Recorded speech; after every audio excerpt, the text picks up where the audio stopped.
চুঁচুড়া হাসপাতালের 5 জন ঠিকা শ্রমিককে কাজ থেকে বসিয়ে দেওয়া হয়েছিল। এর প্রতিবাদে ধর্ণা অবস্থান শুরু করেছিলেন ঠিকা শ্রমিকরা। সেই শ্রমিকদের পাশে বসে সহমর্মিতা জানালেন বিধায়ক থেকে হাসপাতাল সুপার। গতকাল থেকে চুঁচুড়া ইমামবাড়া জেলা হাসপাতালের কর্মীরা ধর্ণা অবস্থান শুরু করেছিলেন।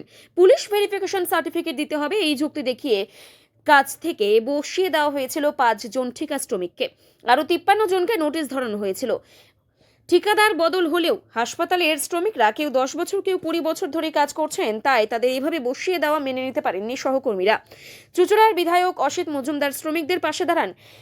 খুব স্বাস্থ্য আধিকারিককে চিঠি দেন যে ঠিকাদারি সংস্থা হাসপাতালে অস্থায়ী কর্মী নিয়োগ করেছে, সেই সংস্থাকে বদল করার জন্য ঠিকাদার সংস্থাকে হুঁশিয়ারি দেওয়া হয়। এরপরেই জানা যায় ওই 5 শ্রমিকের সাসপেনশন তুলে নেওয়া হয়েছে। শ্রমিকদের পাশে বসে বিধায়ক অসিত মজুমদার, তৃণমূল শ্রমিক সংগঠনের সভাপতি মনোজ চক্রবর্তীরা কি জানালেন শুনে নেব। কি হলো মানে আজকে মূলত হচ্ছে আমাদের যারা হসপিটালের যারা কন্ট্রাকচুয়াল স্টাফ তাদেরকে অন্যায়ভাবে যে এজেন্সি আছে সেই সাসপেনশনের চিঠি ধরিয়েছে। এটা করা যায় না, কারণ প্রথমে সাসপেন্স করতে গেলে তাকে আগে নোটিশ জারি করতে হয়, শোকজ করতে হয়, শোকজের উত্তর না মিললে যথাযথ না ব্যবস্থা না হলে তারপর সাসপেনশনের জায়গাটা আসে। অন্যায়ভাবে করেছে এবং এই এজেন্সি যে অ্যাজ পার লেবার ল যেটা আছে তাদেরকে মিনিমাম ওয়েজেস দেওয়া, পিএসআই দেওয়া, তাদেরকে বছরে 2টো করে ইউনিফর্ম দেওয়া, সমস্ত জায়গা থেকে বঞ্চিত। আমরা বারে বারে জানিয়েছি, আমাদের মাননীয় বিধায়ক অসিত মজুমদার দাদা তিনিও জানিয়েছেন, মেল করেছেন, চিঠি করেছেন, কিন্তু দেওয়া হয়নি। তো ওদেরকে সাসপেন্ড করা হয়েছিল এবং আজকে সাসপেনশন তুলে নেওয়া হয়েছে। আগামী 5 তারিখে ঊর্ধ্বতন কর্তৃপক্ষের সাথে একটা বৈঠক আমাদের কর্মচারী সংগঠনের আছে। সে বৈঠকে আমরা আশাবাদ। আগে আমাদেরকে জানতে হবে যে আজকে পুলিশ ভেরিফিকেশন সার্টিফিকেটে কি একটা এমপ্লয়ার চাইতে পারে।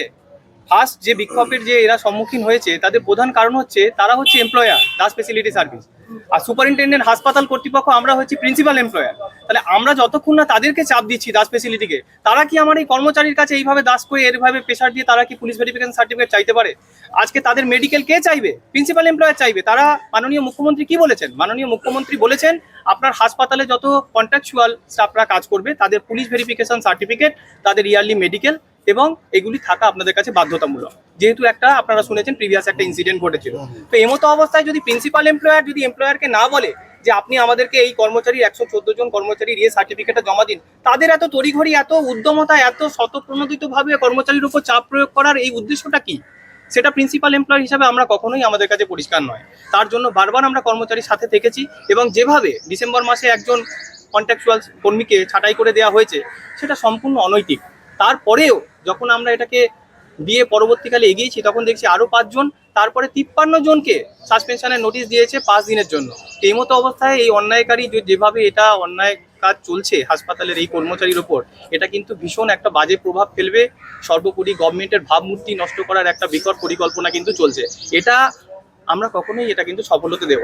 আমার হাসপাতালের পরিবেশ নষ্ট হোক এমন কোনো কার্যকলাপ কোনো এজেন্সি কেন, যে বা যারাই করবে আমরা কিন্তু তাদের বিরুদ্ধে রুখে দাঁড়াবো। এই যে কর্মবিরতি বা চিঠি দিয়েছি সিওমএসকে এবং তার কপি সুপার সাহেবকে দিয়েছি। এরা যে নিয়ম কানুন এবং অর্ডারে যা বলা আছে এরা মানছে না।